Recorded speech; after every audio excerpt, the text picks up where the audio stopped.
सरसों का फूल वाला उपाय को ना किया हो। पर दोस्तों आपके पास एक पहला मौका बचा हुआ है, जो कि 23 जनवरी 2026 शुक्रवार बसंत पंचमी के दिन है। इस दिन आप लोगों को इस वाले उपाय को जरूर कर लेना है। भले ही आपने पूरे भर इस उपाय को ना किया हो, पर अगर आपने इस माघ माह के शुक्रवार बसंत पंचमी के दिन अगर इस वाले उपाय को कर लिया, तो आपको इस उपाय को करने का वह फल मिलेगा जिसकी आपने कभी कल्पना भी नहीं करी होगी। इसीलिए आप लोग इस वाले उपाय को एक बार जरूर कर लेना है, ताकि आप लोगों के हाथ से यह मौका ना जा सके और आपको इस उपाय को करने का फल मिल सके। दोस्तों यह उपाय पंडित जी ने अपनी अभी की ही श्री शिव महापुराण की कथा में बताया है जी। इस उपाय को आज हम आपको बहुत अच्छे से समझाने वाले हैं। इस वीडियो को देखने के बाद इस उपाय को समझाने के लिए आपको कोई और वीडियो को देखने की जरूरत नहीं पड़ेगी। तो चलिए दोस्तों उपाय को शुरू करते हैं। देखिए, इस माघ माह के शुक्रवार बसंत पंचमी के दिन ये इतना खास होता है, इतना महत्वपूर्ण होता है। देखा गया है कभी कभी बड़े बड़े पूजा पाठ अनुष्ठान से जो मनोकामना पूर्ण नहीं होते, वहां माघ माह के शुक्रवार बसंत पंचमी के दिन एक छोटे से उपाय करने से ही आपकी मनोकामना पूर्ण हो जाती है। और बहुत सारे लोगों ने इस उपाय को किया भी है और उनको इस उपाय को करने का फल भी जरूर मिला है। अगर आप लोग भी इस उपाय को करना चाहते हैं तो आप इस उपाय को पहले अच्छे से समझ लेना, सुन लेना, उसके बाद करना। आपको इस उपाय का फल जरूर मिलेगा।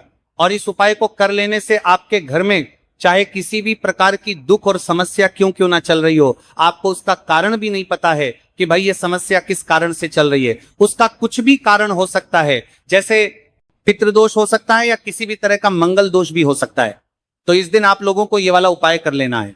ये एक ऐसा उपाय है जिस उपाय को अगर किसी विशेष दिन पर किया जाए तो भाई उस विशेष दिन का जो है वह तो हमें मिलता ही मिलता है, पर हमने उस दिन पर इस उपाय को किया है तो हमें उससे भी बड़ा फल मिलता है और फल बहुत जल्दी मिलता है, क्योंकि आप इस उपाय को बहुत ही बड़े और विशेष दिन पर कर रहे हैं।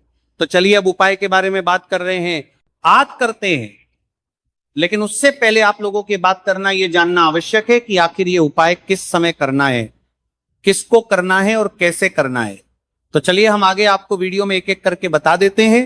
लेकिन उससे पहले अगर आप लोग हमारे चैनल पर पहली बार आए हैं या फिर मेरी आवाज आज पहली बार सुन रहे हैं, तो हमारे चैनल को सब्सक्राइब जरूर कर लेना और इस वीडियो को लाइक करके कमेंट बॉक्स में श्री शिवाय नमस्तु या ओम नमः शिवाय जरूर टाइप कर देना।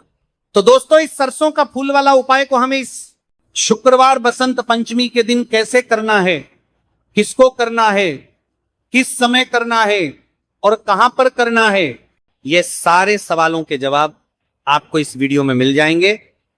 और जो ये वीडियो देखेगा भाई उसको सरसों का फूल वाला उपाय जरूर करना चाहिए, क्योंकि इस दिन पीपल के पत्ते का भी बहुत ही बड़ा और विशेष महत्व होता है।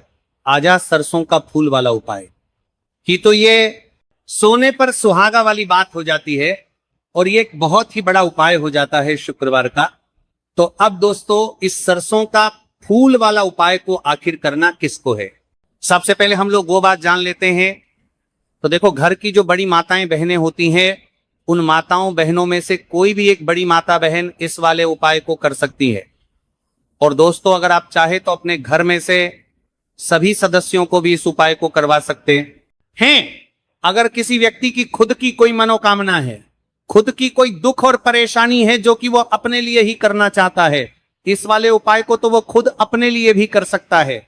बाकी अगर कोई घर में से ऐसा है जो कि अपने पूरे घर परिवार की सुख और शांति के लिए ये वाला उपाय करना चाहता है, तो भाई वो भी कर सकता है, उसमें भी कोई दिक्कत वाली बात नहीं है। कहने का मतलब यह है कि इस उपाय को हर एक सदस्य भी कर सकता है और पूरे घर परिवार के सदस्य के लिए घर की बड़ी माताओं बहनों में से कोई एक माता बहन भी कर सकती है। माताएं बहनें अगर घर में उपस्थित ना हो या ये वाला उपाय ना कर पा रही हो, तो फिर घर का कोई बड़ा सदस्य भी इस सरसों का फूल वाला उपाय को कर सकता है। चाहे फिर वह कर्माता करने के लिए दूसरा कर पा रही हो और बड़ी माता करने के पा रही है, ये सरसों का फूल वाला उपाय को कर सकता है। ये सरसों का फूल वाला उपाय को कर सकता है, पुरुष ही क्यों ना हो, उसमें कोई भी दिक्कत वाली बात नहीं है। उसके बाद में दोस्तों जो अगला प्रश्न निकल कर आता है वही आता है इस उपाय को लेकर के, आखिर इस उपाय को हमें किस समय करना है, सुबह के समय करना है कि शाम के समय करना है। तो देखो, इस वाले उपाय को आप लोग सुबह के समय भी कर सकते हो और शाम के समय प्रदोष काल में भी कर सकते हो। अब अगर आप पूछो कि भाई साहब सबसे उत्तम समय कौन रहेगा इस सरसों का फूल वाला उपाय को करने का, तो हम आपसे बस यही कहेंगे कि इस उपाय को आप सुबह के समय करेंगे तो ज्यादा बेहतर होगा। बाकी अगर प्रदोष काल शाम के समय भी करेंगे तो भी अच्छा होगा, उसमें कोई भी दिक्कत वाली बात नहीं है। तो अब दोस्तों जो अगली सबसे बड़ी और महत्वपूर्ण बात आती है वो यह आती है कि सुबह अगर हम उपाय को करेंगे तो हमें कितने बजे से लेकर कितने बजे तक के बीच में करना है, और शाम के समय प्रदोष काल में करेंगे तो हमें कितने बजे से लेकर कितने बजे के बीच में करना है। तो देखो सुबह जितनी जल्दी हो सके आप उपाय को करने की कोशिश करना। बाकी अगर किसी कारणवश लेट भी हो जाओ, थोड़ी देर भी हो आए, तो 10 या 11:00 बजे तक भी आप उपाय कर लेना पर 12:00 बजे से ज्यादा देरी ना हो। ठीक है, इस बात का ध्यान रखना।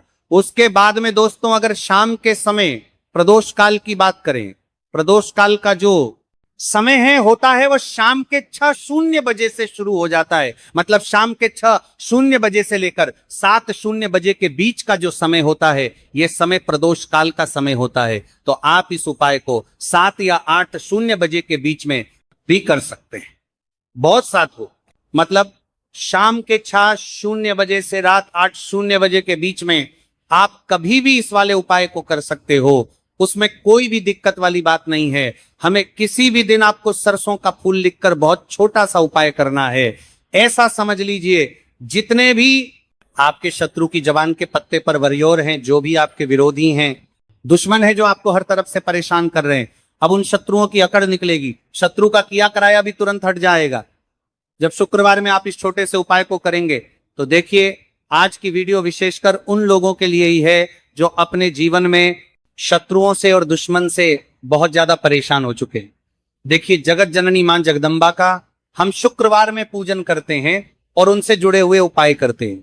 साथ ही साथ आपको बता दें कि शुक्रवार में संकट मोचन हनुमान जी का पूजन करने से और उनसे जुड़े हुए कुछ उपाय करने से जीवन के बड़े से बड़े कष्ट भी क्षण भर में दूर हो जाते हैं। तब बहुत कम समय में आपके शत्रु और आपके विरोधी आपके जीवन से दूर हो जाएंगे। आपके दुश्मन लाख कोशिश करने के बाद भी आपका बाल भी बांका नहीं कर पाएंगे। अगर आप शुक्रवार में इस छोटे से उपाय को कर लेते हैं, मान लेते हैं कि आपको सरसों का फूल बहुत खोजने के बाद में आप बहुत बड़े बड़े शहरों में, दिल्ली मुंबई जैसे शहरों में रहते हैं, तो आपको वहां नहीं मिल पाएगा। तो नहीं मिल रहा है तो क्या करोगे, उसी पारे करते हैं। कंडीशन में आपको लेना होगा या तो अनाज का दाना ले लो, अनाज में भी क्या लोगे, या तो गेहूं ले लो, बाजरा ले लो, मक्का ले लो, जो भी चीजें अनाज में आती हैं वो ले सकते हो। अब अनाज भी नहीं लेनी। तो यहां पे आपके पास में एक ऑप्शन है कि भैया हमें फूल ही चढ़ाने हैं। तो फूल में महादेव को जो प्रिय फूल है वो सफेद फूल माने जाते हैं। ठीक है, अगर आपको सरसों का फूल नहीं मिलता है तो उसकी जगह पर आप सफेद फूल ले सकते हैं या फिर अनाज के दाने। लेकिन शर्त यह है कि आपको सबसे पहले सरसों के फूल को खोजना पड़ेगा। इस चीज का ध्यान रखेंगे। ठीक है, ये बात समझे आप। अब ये बात करते हैं कि भैया एक बात बताओ कि जो सरसों का फूल होगा क्या हमें उसे गुच्छे में चढ़ाना चाहिए या एक एक करके तोड़ करके देखो। ये जो आपको स्क्रीन पर दिख रहा है ना, ये पूरा एक गुच्छा होता है। जब आप इस गुच्छे को तोड़ोगे ना तो वो एक सरसों का फूल काउंट होगा, गिना जाएगा, है ना। सिर्फ यही गिन लेने से एक सरसों का फूल नहीं हो जाएगा। आपको पूरा एक गुच्छा जब लोगे तो ये एक सरसों का फूल गिना जाएगा। इस चीज का ध्यान रखेंगे। ठीक है, अब बात यह आती है कि उपाय भैया कैसे करेंगे, ये चीज तो आप समझा दो। चलो अब बात कर लेते हैं उपाय की। कि मान लेते हैं कि आपका कोई बच्चा है या फिर आपके हस्बैंड हैं, आपकी वाइफ है, कोई भी घर का इंसान है जो जिसका मन पढ़ाई वगैरह में लगता, या फिर बहुत क्रोध, बहुत ज्यादा गुस्सा है। ठीक है, उस कंडीशन में जिस इंसान का पढ़ाई में मन नहीं लगता या फिर जिसे क्रोध बहुत आता है, गलत संगति में है, उसके हाथों से 31 सरसों के फूल, अगर सरसों के फूल नहीं मिलते हैं तो 31 सफेद फूल, अगर सफेद फूल भी नहीं मिलता है तो 31 अनाज के दाने को लेंगे और लेकर के पहुंच जाएंगे कहां पे, महादेव के शिवलिंग के पास में। सबसे प्यारी बात पता है इन सभी उपायों को क्या जय है माता दी कि मित्रों, कोई भी अगर उपाय आप अपने आपको घर पे कर जानकारी सकते पूजा हैं। विधि की ठीक अच्छी है, मिली हो तो हमारे फेस चैनल रखना को होगा सब्सक्राइब करें उत्तर और दिशा वीडियो को यानी कि लाइक नॉर्थ करें। डायरेक्शन। और सबसे ऐसे ही पहला काम, वीडियो देखने एक के लिए, लोटा जल पूजा विधि महादेव के जानकारी शिवलिंग के देखने ऊपर के श्री लिए आप शिवाय हमारे नमस्तुभ्यम चैनल का को सब्सक्राइब कर ध्यान करके सकते हैं, समर्पित जो जिससे करेंगे। आपको अब जो आपके भी पास में वीडियो चाहे तो आएगी आगे 31 उपाय सफेद के फूल बारे हो, में तो सीधा 31 नोटिफिकेशन सरसों के आपके फूल पास हो पहुंचे, आप जल्दी से या फिर जल्दी वीडियो 31 अनाज देखकर के अपना दाने हो, लाभकारी इनमें से फायदा कुछ भी उठा है, सकते हो और उनको ज्यादा से आपको ज्यादा एक-एक करके अपने घर चढ़ाना में है। खुशहाली ला सकते हो 108 लिया फायदा हो करके। या फिर और ये 31 लिया प्रदीप हो, मिश्रा जी की 51 आवाज लिया में हो, ऐसे ही नहीं, आपको मिलेगा पूरा एक साथ ज्यादा से समर्पित ज्यादा। करेंगे। और आप नहीं वीडियो को लाइक आपको करें एक एक और करके जय हम माता दी। उसको मिलते हैं किसी महादेव के अगले शिवलिंग वीडियो के में। ऊपर